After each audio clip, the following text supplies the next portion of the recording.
Guess you could say the land of all elite wrestling took the Pepsi plunge. Huh? Huh? I'm John Rant with my review of AEW Collision from Chicago, Illinois. We're closing in on AEW All Out, and CM Punk is no longer All Elite. Just over 2 years after he came back at AEW Rampage, a big goddamn moment, a thunderous pop, and some great moments and some not so great moments, and being injured and suspended and then back and all that, and now it's over. It's all over. Okay. I don't think I'm going to bother doing a standalone video on all the CM Punk, Elite, Jack Perry, all that stuff, because I wasn't backstage. I don't know. I do know this. As much of a CM Punk fan as I am, I recognize the man is an abrasive dick. He stands up for himself. And I'm not going to say that he was totally, without fault. I'm not going to say that he doesn't deserve some of the blame here, but he isn't the only reason why things got to this point in the company. Just going to say that right now. Also, this review is up later than normal because I watched WWE Payback. So yeah, I'm going to be watching AEW All Out, and I will be going to AEW Collision, and maybe if they end up doing that Wrestle Dream pay-per-view, which I don't know if they're going to be able to draw much of anything for 2 straight nights in Seattle without Punk and possibly some other stars, because Collision, while it was a pretty damn good show, it flowed nicely, and there were points on this show that weren't the worst. A lot of this show, it was the worst parts of Dynamite and the worst parts of looking back at WCW and seeing, holy shit, Khan really just has a bigger budget. I am really worried that Collision is going to turn into just a 2-hour edition of Rampage, where it's just going to be extra Dynamite and any of the progress that was made on the show. Well, it wasn't perfect. There were issues that just, Jesus. But I'm going to say right now that Punk isn't the only person to blame with this whole thing. I'm not going to say that I'm surprised that he got fired. I'm a little bit surprised it happened so soon. I would have thought maybe have him work this and have him work All Out and then fire him. But no, let's just piss off the Chicago market that we've already pretty much bled dry. And it's... There were problems in this company before Punk got there, and there will be problems long after he's gone. Because Khan, for once, decided to be a goddamn boss, and it may have come at the worst goddamn time, because now he decides to be a boss? Speaking of Tony Khan, by the way, go home show for AEW All Out, and without Punk, and without other people on the show.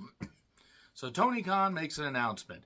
Now, he did talk to the live crowd before. There's video and audio of that on Twitter and on other social media. Check that out. He got booed out of the goddamn building for the most part, from what I could tell. Now, I'm sure it was difficult for him to do that as a big Punk fan. The fact that he wants to do good. He wants to do so good by the fans. Here's the problem. He's still a goddamn wrestling promoter. He still has to be a boss. And while it's great to give to the fans and want to give to the fans as much as possible, you have to make the tough decisions. It's just the fact that there were so many decisions he should have made. Brawl Out, the All Out Fallout, should have never fucking happened. That all should have been addressed when the Page and, the Hangman Page and Punk stuff was boiling. Before it ever even got to TV, it should have freaking been squashed. Khan should have said, you're going to fight, you're going to have a match, you're going to take care of each other, you're going to have a knockdown, drag-out match, you're not going to hurt each other, or I'm going to send you both home. Because it's not like Khan doesn't have the money, and it's not like Khan couldn't get other talents, and the problem is, by that point, the inmates have been running the asylum for quite a while. Tony Khan makes an announcement, and I'm going to paraphrase some of this, but he says, today I had to make one of the toughest decisions of my professional career. Today I terminated Phil Brooks, CM Punk, with cause. This stems from a backstage incident at AEW All In last Sunday.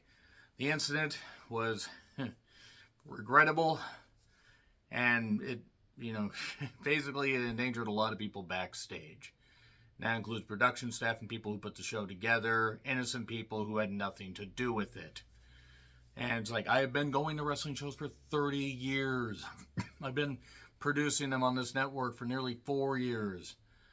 Never in all that time have I ever felt, until that Sunday, that my safety, my life was in danger at a wrestling show. Okay, let's unpack that here for a little bit, because there isn't a lot on this show to really analyze, and this video might go a little bit long, but just bear with me here. Okay, so Tony Khan says that. Now, again, CM Punk, he's gone. He's gone. I'm still going to keep this shirt. Still going to go to Collision. I might even do a top 10 best matches of Punk's AEW run. The fact that he was around for 2 years, was basically there for just over 12 goddamn months.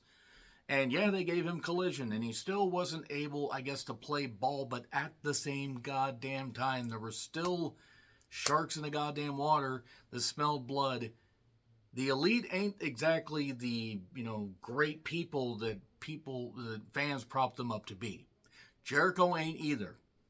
If we're going to blame Punk, we're going to blame everybody else. There are a lot of egos back there that should be running the company for good, and now they can barely draw 5,000 goddamn people for the go-home show for All Out in a market that has seen some of the best wrestling and been part of some of the most passionate crowds, formed some of the most passionate crowds, WrestleMania 22, all that stuff.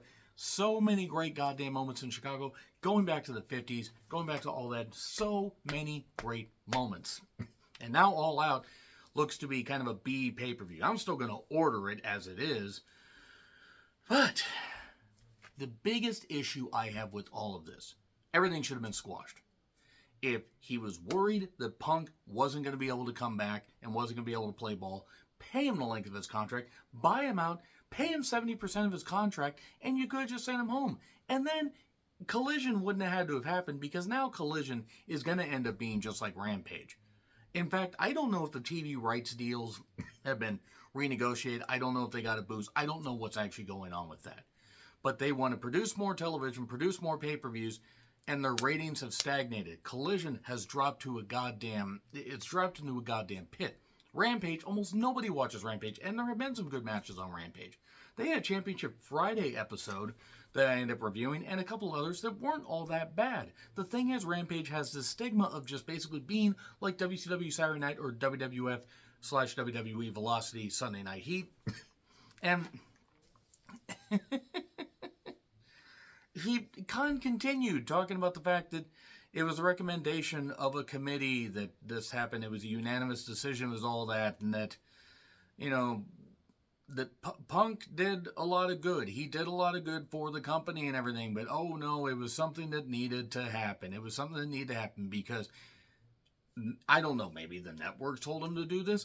Maybe Big Bad Shad Khan said to do this, said, son, you need to do something about this. I gave you this money.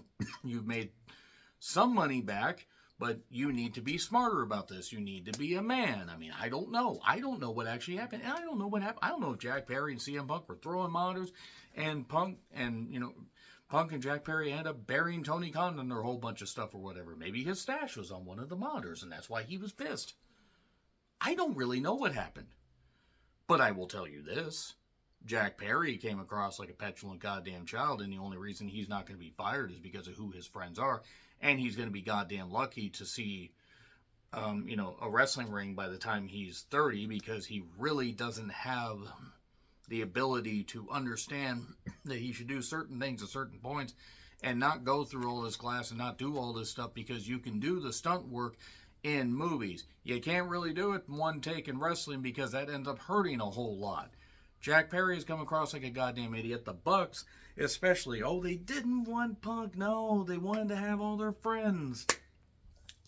They couldn't draw flies to shit. And that's a big thing about the Elite and their friends and stuff like that. There's a reason why that stigma of all friends wrestling has stuck with them, even with some of the good people they have brought in. They brought a lot of good people in. At the end of the goddamn day, this was Tony Khan basically pouring his heart out and showing that he really just, this was damage control and not good damage control. Here's my question. If he says he was in fear for his safety, why was Punk not immediately told, you're fired, get out of here, go home? He was still backstage. All this stuff happened. Why didn't he say, you're not going out there to face Samoa Joe? You know what you're going to do? You're going to go home. I'll send somebody else out there to face Samoa Joe. Sure, the Wembley fans might have crapped on the goddamn thing, but if you were really in fear for your life, why the hell didn't you do something? Like, why the hell didn't you do something? Whether it happened there's a timeline thing, whatever. It could have happened after Jack Perry came backstage. It could have happened after Punk came backstage. The story seems to be consistent that it happened after Punk, or, you know, when Punk was just about to go out for his match against Samoa Joe. And maybe Punk knew, fuck it, I'm probably going home and possibly getting fired. I'm going to go out and work with one of my best friends. It's a messy timeline. It's a goddamn weird, you know, amalgamation of bullshit. And it is proof that AEW is going to end up being the secondary promotion, despite the 81,035 fans that they drew in Wembley. And now in the US, they are going to be lucky to do anything over 10 grand for a pay-per-view for a while. And for television, I guarantee you for Seattle, they drew almost 10,000 people for the Dynamite to start this year. They will be lucky if they draw 10,000 between Collision and the pay-per-view. So I'm going to say this right now. If things get a lot worse and a lot more dire with AEW programming, I may just review Dynamite. I may not review Collision as much. So now I'm going to get into the goddamn show. I do apologize for that, but I had to get that off my goddamn chest. Here we go. So Shivani was all over the goddamn show. He was backstage. He was in the ring. He was probably cooking the popcorn. He was up in the rafters with Sting. So here's Ricky Starks. He comes out with Big Billy Willie. And Starks, he really did seem to be speaking from the heart. He's like, anytime anything gets going, the rug gets pulled out from under me. I'm sick of this. You cannot, put a lid on a boiling pot. Technically, you can. You just shouldn't, because it probably won't end well. It'll blow up in your goddamn face, and that's a rabbit. And why they have Glenn Close do that, I don't get it. He praises Bill for overcoming addiction. That's great. If only he could overcome the brain parasites and make him think bullshit, like a lot of people that think the way he does. Bill, not Starks. And Starks basically, he is bound, determined to prove his worth and prove he is absolute. And that's why he called out Ricky Steamboat. Ricky Steamboat came down, and Ricky Steamboat does not sound good. And I believe he's lost some teeth. I know he's had some health issues, brain aneurysm. He legit did not sound healthy. And promos were never Ricky Steamboat's strong suit. He cut some good ones, but the man has health issues. And he went a while to get to the point where he says, this contract says Ricky Starks versus the Dragon.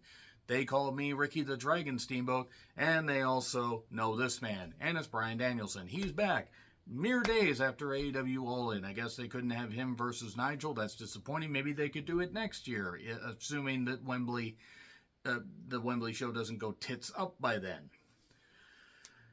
But basically, it's Danielson, Big Pop. That's cool. Danielson's back. Is he a face? I have no idea.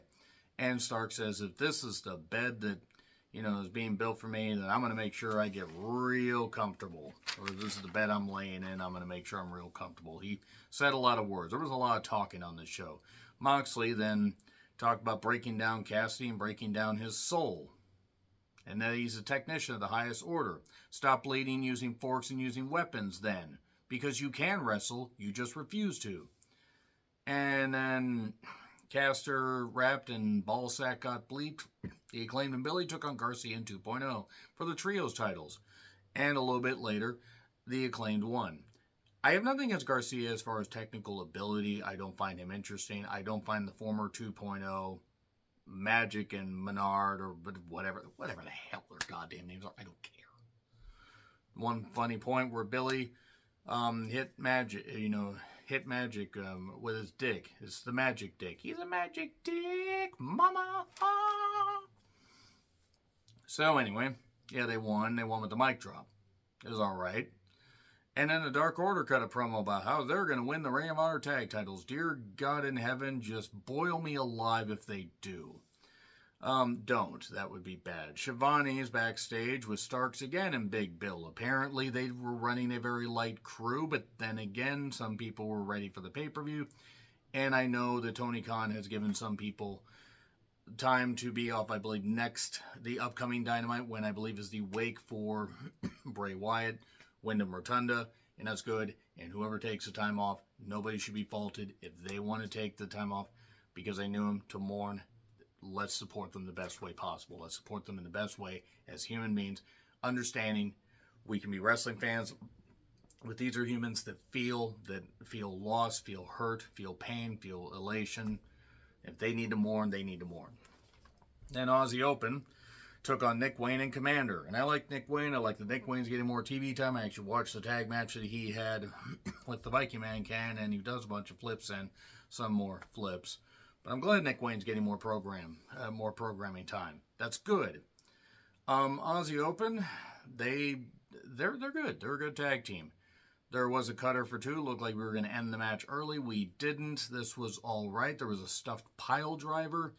And Nick Wayne came in with some offense, but then got clustered and clobbered and then hit with Corey Ellis 1, 2, 3.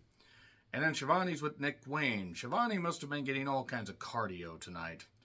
So Nick Wayne's pissed. He's like, why would Darby forgive A.R. Fox after he bashed me over the head and beat me up in my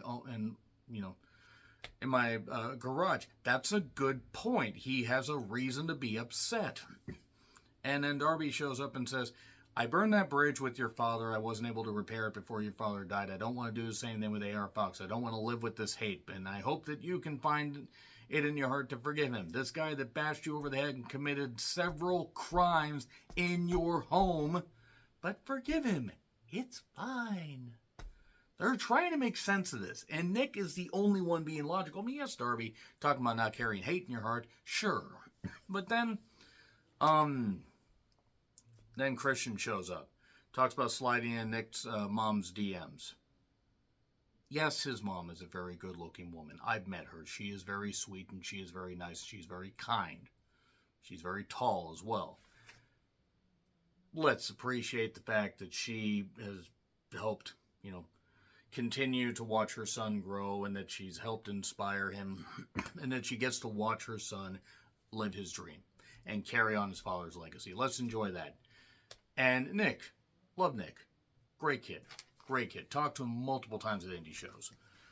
Christian does his usual stuff and then says that, Nick, you're going to have to show up at All Out with a towel to throw it in for Darby because it's going to be very one-sided. And it was what it was. And then Claudio and Yuta are talking. And Claudio says, oh, you want to beat up Yuta? We beat up Yuta, but Yuta gets back up and he's just fisting Yuta constantly. And then we cut to Eddie and Shibata uses Translate to say, you both suck.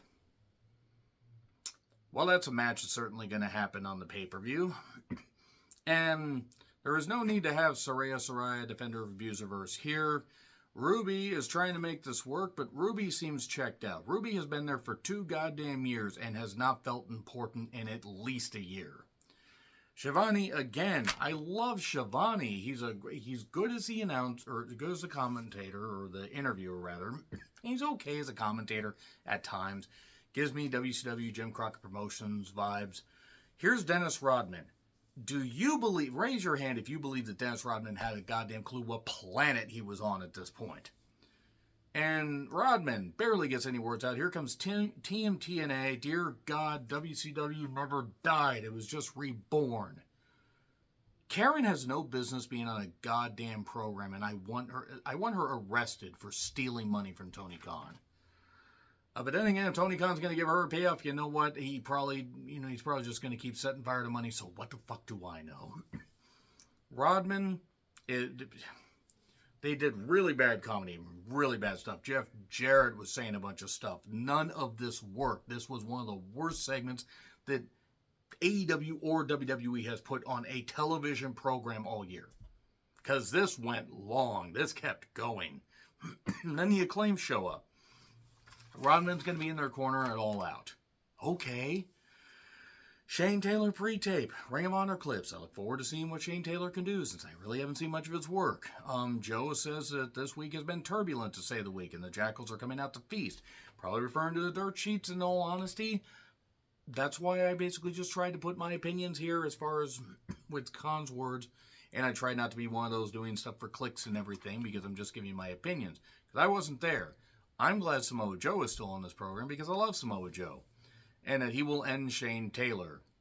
That's a hate crime. So the Outcasts are apparently still together, despite the fact that Saraya sprayed Tony in the face. Usually she's the one on the receiving end of being sprayed in the face. I would apologize for saying that about Saraya, but she doesn't deserve my respect. She deserves nothing but hatred and scorn for defending her transphobic, abusive boyfriend. And if she ends up being one of, well, the many things on his list of crimes, your fault. So anyway, Britt, Statlander, and Sheeta, but can they coexist? I mean, does it matter? Because while this match features Statlander and Sheeta and Storm, Ruby's also there, and Saraya really has no business being in the ring, and Britt has regressed.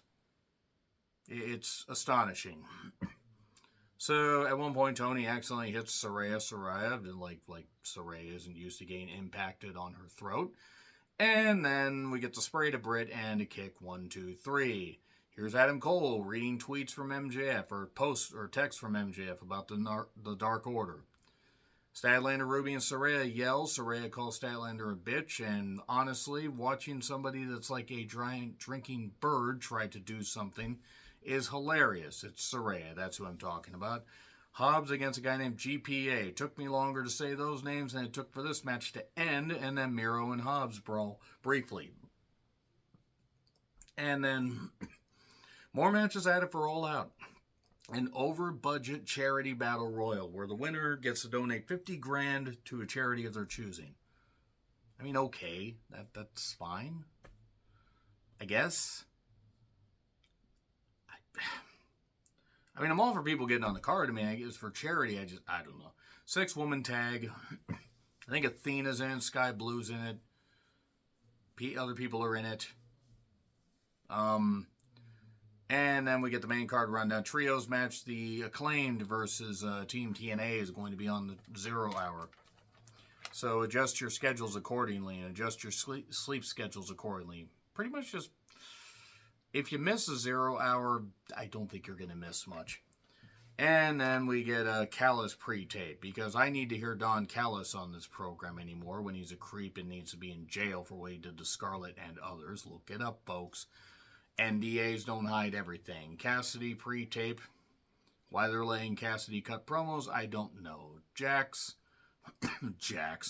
Yeah, Jax and Dak. No, Dax and Jay White had a match with JR calling. All the people are on the outside. Cash, the Guns, and Juice, and we're all just shouting. It's a Jay White singles match that, while it was well wrestled, it's a Jay White singles match, and I'm sorry, I don't find Jay White as interesting in singles matches as others do. He's technically sound. I find him boring, and I knew what was going to happen. There was going to be a bunch of bullshit, going to be a bunch of stuff. Blade Runner outside. Roll up, Blade Runners for the second time, 1, 2, 3. Bucks show up, big old fracas, and there you go.